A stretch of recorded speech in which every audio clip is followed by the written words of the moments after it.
All right, now that we've introduced the concept of eigenvector and eigenvalue, let's look at some properties. The first property we'll look at is expressed in this theorem, EDELI, that says eigenvectors with distinct eigenvalues are linearly independent. So let me go over to my OneNote page here, and let's read this statement carefully. Suppose that A is an n by n square matrix, and we know that eigenvalues and eigenvectors only make sense for square matrices. Right? And suppose that S is a set of p vectors. Now, these are all eigenvectors with eigenvalues x1 through xp, such that xi is not equal to lambda I is not equal to lambda j whenever I is not equal to j. Then S is a linearly independent set. Now at this point, we don't have any clear relation between n and p. At this point, we don't know if a 10 by 10 matrix could have 20 eigenvectors or 70 eigenvectors or so on. All we know is that here we have a matrix, and here we have a set of p eigenvectors with distinct eigenvalues. That's what this means. It means that lambdas are pairwise different, so they're distinct. And the conclusion we can draw is that S is a linearly independent set. Now there is a proof in the text, and I think you'll find it somewhat involved, but you should know that the way mathematicians come up with proofs is they look at examples. So let's look at some examples to see why this works. Okay, so let's look at the example where p equals 2. And so let's suppose that x1 has eigenvalue. Let's be specific because that's a little bit easier to visualize. Let's just suppose x1 has eigenvalue minus 2 and x2 has eigenvalue 4. Okay.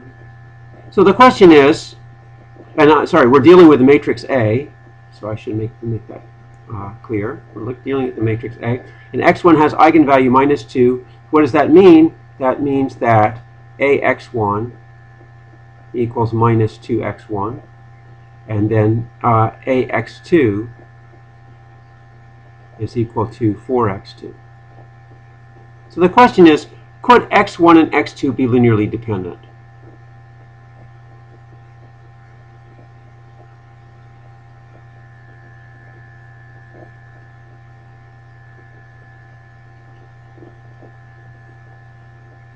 Okay. So basically we're going to look and see if this is possible. This amounts to a proof by contradiction. So let's suppose they are linearly dependent.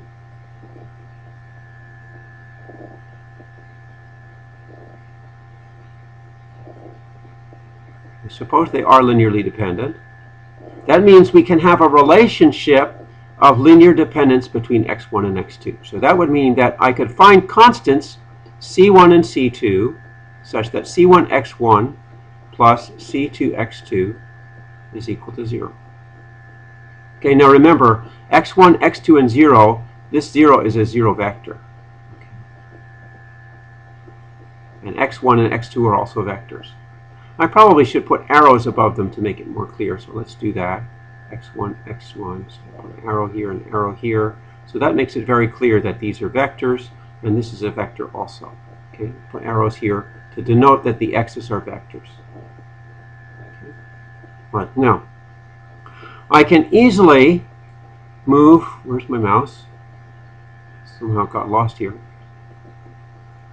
There we go. Okay, so I can easily move the x2 to the other side, so I get c1x1 is equal to minus c2x2.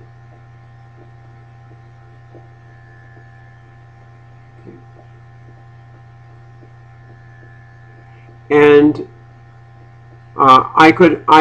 and so here, the other thing is that we know that the c1 and the c2 cannot be 0.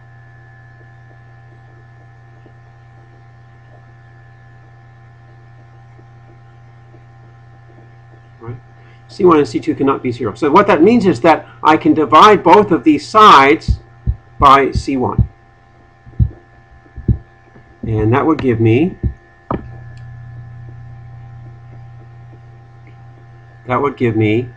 x1 is equal to minus C2 over C1 times x2. In other words, x1 is a multiple of x2.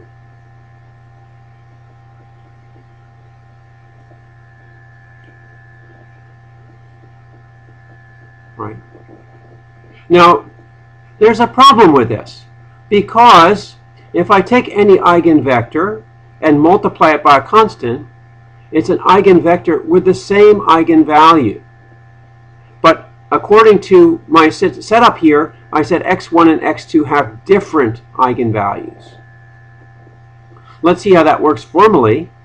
Now, since these are true, I can multiply both sides by a. So I have ax1 is going to be equal to a times what I have on this side. So that's a times minus C2 over C1 times x2. Now I can take this constant out in front of the a. You can verify that with your matrix vector arithmetic, that you can always move the constant to the front. So that's going to be minus C2 over C1 times ax2. Okay. Now remember about x1 and x2 that we're talking about here. x1 is an eigenvector with eigenvalue, let's see what the eigenvalue was.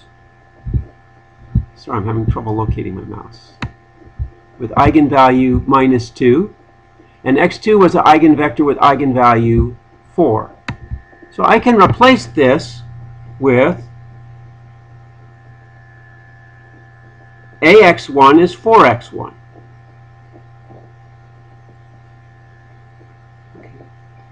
And that's equal to, a, was it 4 or minus 4? Let's check. I'm sorry, ax1 was minus 2x1. ax1 was minus 2x1. And x2 was the eigenvector with eigenvalue 4. So that's going to be equal to minus C2 over C1 times 4 x2. Okay.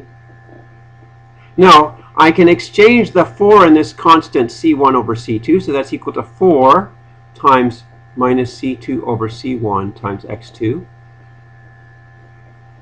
But what is minus C1 over C2 over C1 times x2? That's just equal to x1. You see here? That's just equal to, we have this equation here. Oops, sorry.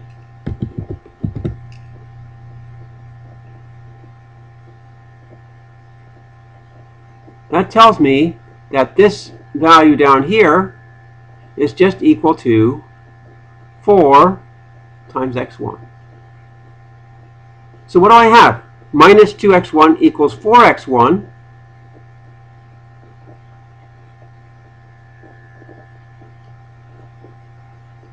Now I can certainly bring those to the same side. I can bring them both to the right-hand side. That gives me 0 equals 6x1, or x1 equals 0. Now this is a contradiction, because we know that x1 is an eigenvector with eigenvalue 2, but the 0 vector is not an eigenvector with eigenvalue 2. It's not an eigenvector at all, because 0 vectors are not considered as eigenvectors. So this is a contradiction.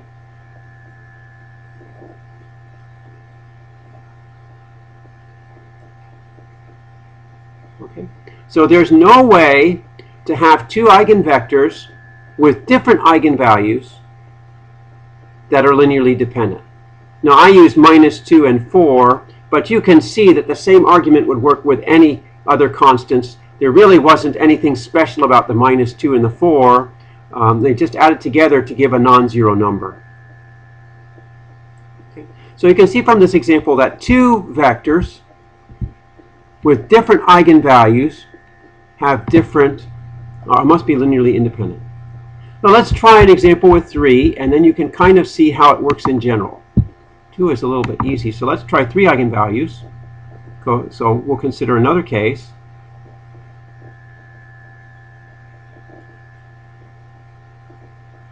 And here we'll have x1. And I'll use arbitrary numbers this time. x1 with eigenvalue lambda 1. And x2 with eigenvalue lambda 2.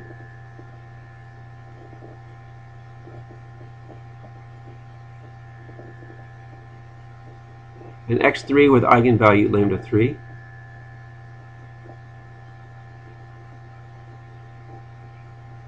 Okay, and we'll suppose that these are all distinct. No two are equal. Now we're going to use the same strategy. We're going to suppose that they're linearly dependent and show a contradiction. All right?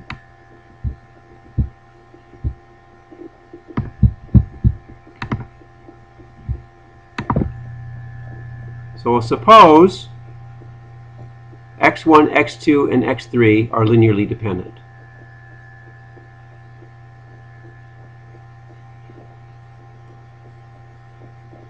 Okay, and we're going to, this is, again, we're going to do a proof by contradiction.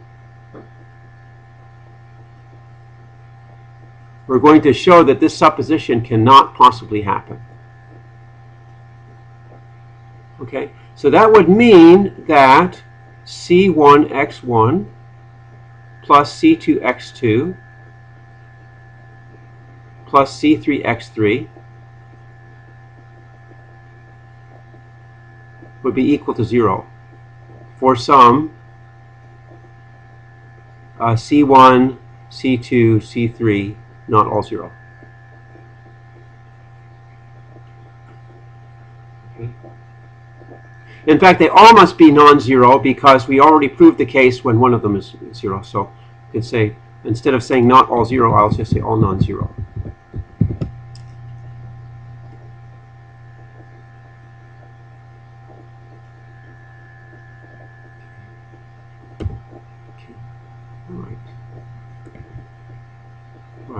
Okay, so let me try the same strategy that I did before.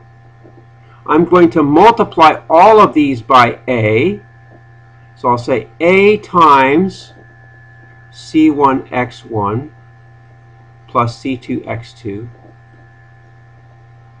plus c3x3 is equal to 0.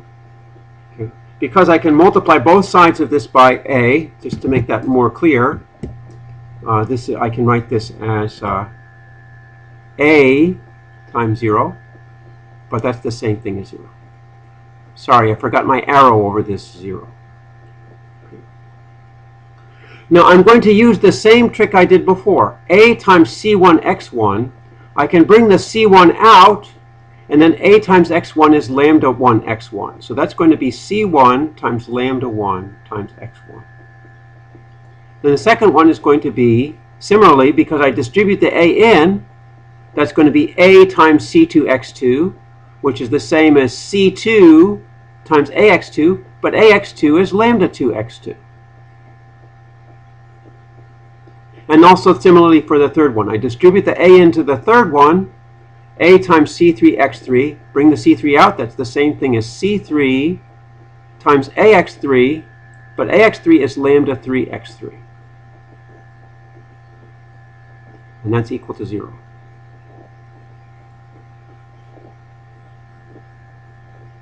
Okay? Now, we got a good thing going. I'm just going to do the same thing again.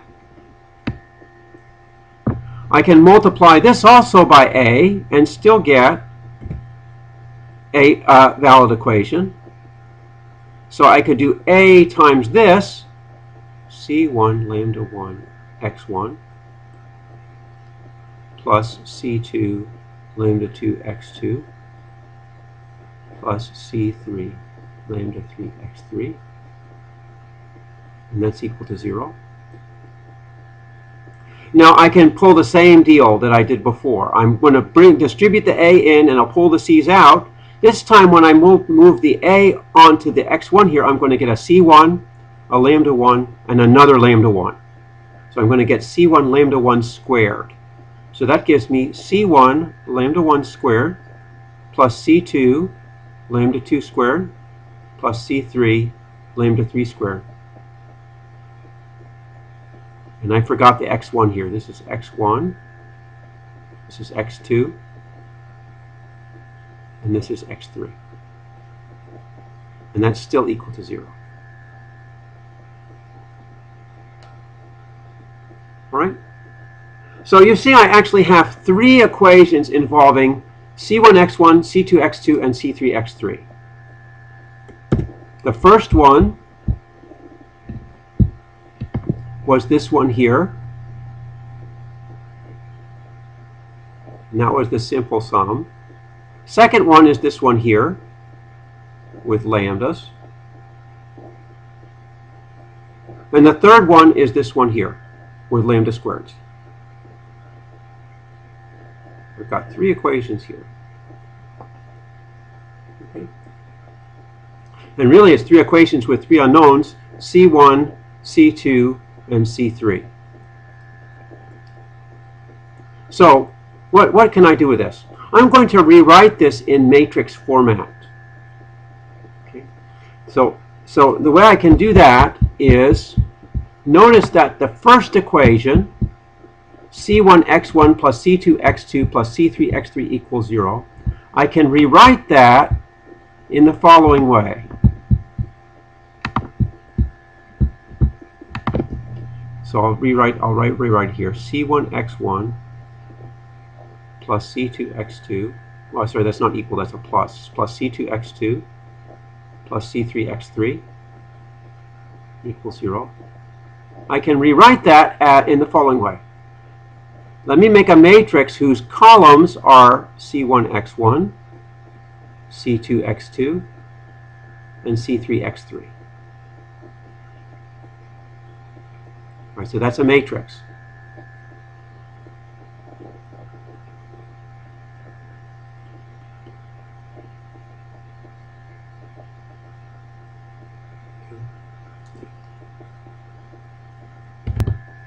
All right, now, if I multiply this matrix by the column vector 1, 1, 1,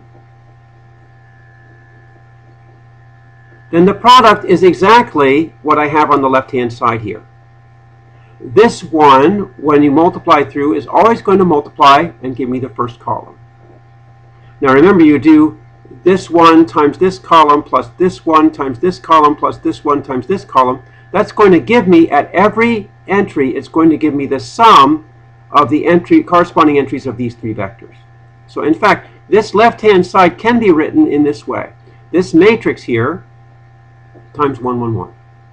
Now on the right-hand side, I still have 0. All right, that's how I write the first equation. Let's see what we can do to the second equation. Well, it's really not that much different. The only difference is it has the lambdas there. So I'll write that here.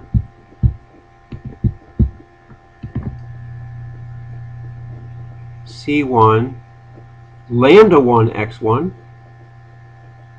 plus C2 lambda 2 x2 plus C3 lambda 3 x3 is equal to 0. And that's going to imply this same matrix, C1 x1, C2 x2, C3 x3. Now remember, these are columns. I've got 3 columns here. And now instead of 1, 1, 1, I have lambda 1, lambda 2, lambda 3. And that's also equal to 0. Now what about the third equation? That's a no-brainer. Instead of lambda, I have lambda squared. So I'm going to get the same thing, lambda 1 squared x1 plus C2 lambda 2 squared x2 plus C3 lambda 3 squared x3 is equal to 0. And that's going to give me same matrix, C1x1, C2x2, C3x3 times lambda 1, lambda 2, lambda 3, and here we have squareds now, and that's equal to 0. All right, now, we've got three equations, 1, 2, 3. They all involve the same matrix, but different column vectors here. I can stack these three equations together because they all involve the same matrix. This matrix times this column is the first column of my result. This matrix times this second column is the second column of my result. This matrix times the third column is the third column of my result. So I can summarize these three equations as follows. Now, it seems like a long computation, but see, all I'm doing is taking my original relation of linear dependence, and I applied A twice to get two more equations. All right, so although the computation is a little bit long, the idea is not that complicated. All right, so let's summarize these three equations.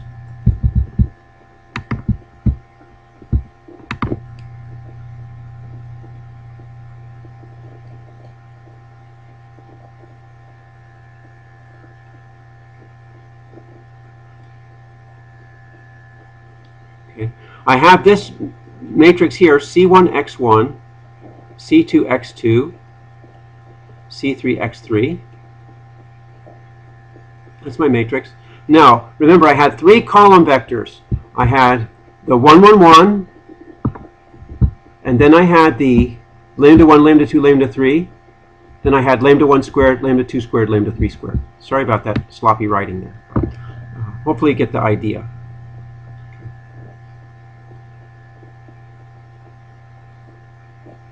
So the first column here is 1, 1, 1. Second column, lambda 1, lambda 2, lambda 3. Third column, lambda 1 squared, lambda 2 squared, lambda 3 squared.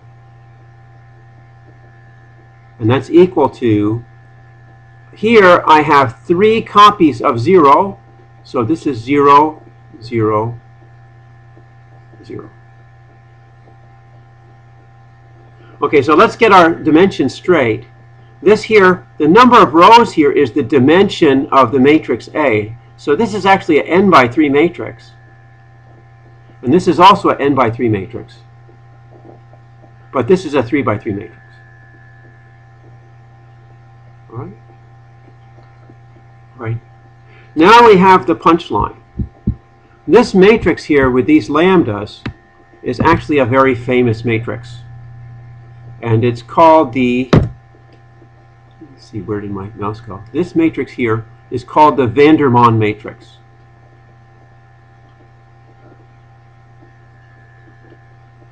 Okay, and there are a number of properties that are known about the Vandermonde matrix. One property that's known is that, and I'll just call this V, I suppose.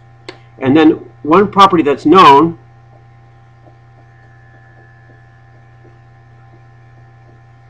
and you could figure this out.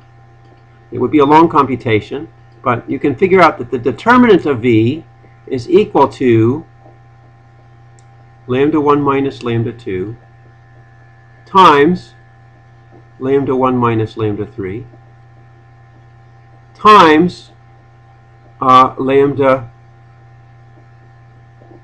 let's see, I have to make sure I get this right. I think this is right. Lambda 1 minus lambda 2 minus lambda 3. Might be lambda 3 minus lambda 2. Well, there's either a plus or a minus. I think it's actually a minus here. But that doesn't really matter. What matters is that this determinant, if lambda 1, lambda 2, and lambda 3 are all non-zero, then this determinant is not zero. Okay, so this determinant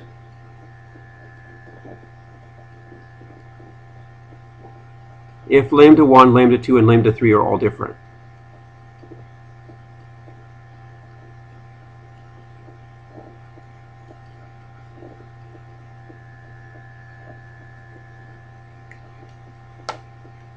Okay, what does that mean? that means that V has an inverse.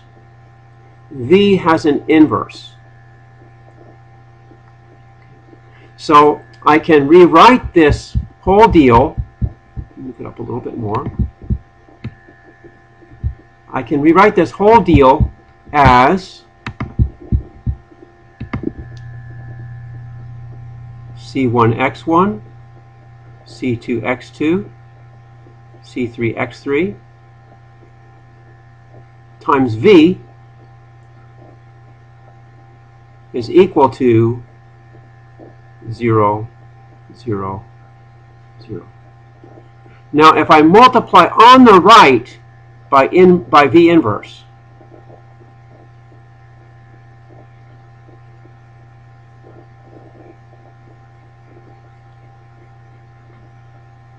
then what do I get? I get, where'd it go? If I multiply on the right by V inverse, then what's left on the left-hand side? Well, I've multiplied this expression, C1V1, C2, C1x1, C2x2, C3x3, and I multiply and V, and then I multiply by V inverse on the right-hand side. The V and the V inverse cancel, and I just get C1x1, C2x2, C3x3. Now, as I said, the V and the V inverse cancel, so I just get that for the left-hand side. Now, on this side, I have to do the same thing, so I multiply it by V inverse on this side.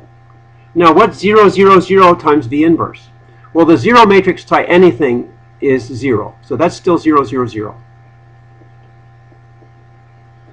All right, we've reached our conclusion. What does this tell me? Since C1x1, C2x2, C3x3 is equal to 0, 0, 0, that tells me that C1x1 is 0, C2x2 is 0, and C3x3 is 0. So that means that C1 equals C2 equals C3 is equal to 0. Okay? So that means they're not linearly dependent. X1, X2, X3 cannot be linearly dependent because the only values of C1, C2, C3 that create the linear dependence relation are the trivial values. So I did this for three vectors, but you could use the same proof for any number of vectors. It's just more complicated.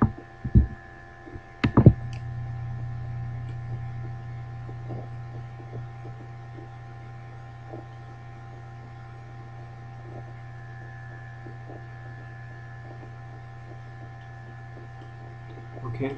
So again, this does look kind of long, but the idea was very simple. The idea was I start out with my linear dependence relation, and then I simply multiply it by the matrix A twice. Then I get a system of 3 equations that enables me to produce a 3 by 3 matrix. That 3 by 3 matrix turns out to be non-singular. It has an inverse, and I can use the inverse to solve the system. Okay? And what I did for 3 vectors could be done for any number of vectors. So that's kind of long involved, but I did want to show you that in order to get at these very complicated and opaque proofs, you start with some simple examples and simple ideas, and you just keep building on them, and that gets you to where you need to go. Okay, so that's it for this first part.